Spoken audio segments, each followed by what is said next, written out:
Hello, my people. The title of our story today is The Foolish Reindeer Mgbada. Then the opening proverb is, It is the deaf grasshopper that is eaten by woodpecker. Once upon a time, there was a young, beautiful deer named Mgbada. All the males were chasing her and she wondered why. One day she went to the river to fetch water alone. Her mother had always warned her to be wary of other dangerous animals that also visit the river. For this reason, anytime she goes to the river, she should drink and fetch water quickly.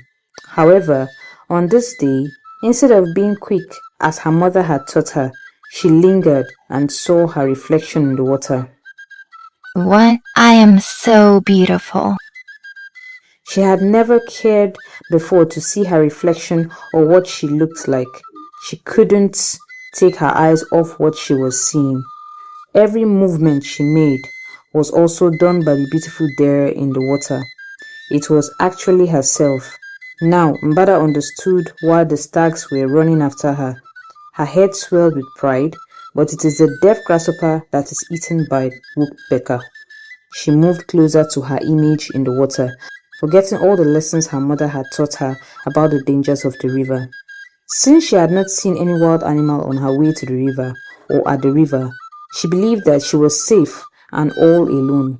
Just then, Crocodile, who had been waiting patiently inside the river, leaped out and caught the foolish reindeer by the throat.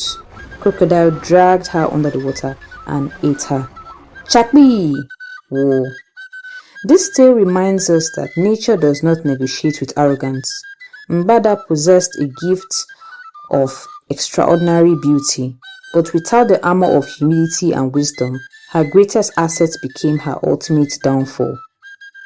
The moral of the story is, I have two of them. The first one is, pride goes before a fall. It was Mgbada's foolish pride that made her careless and fall prey to the lurking crocodile. Moral number two, always remember to obey the instructions of your elders. I hope you all learned something from this today, because I learned a whole lot too. Have a wonderful evening.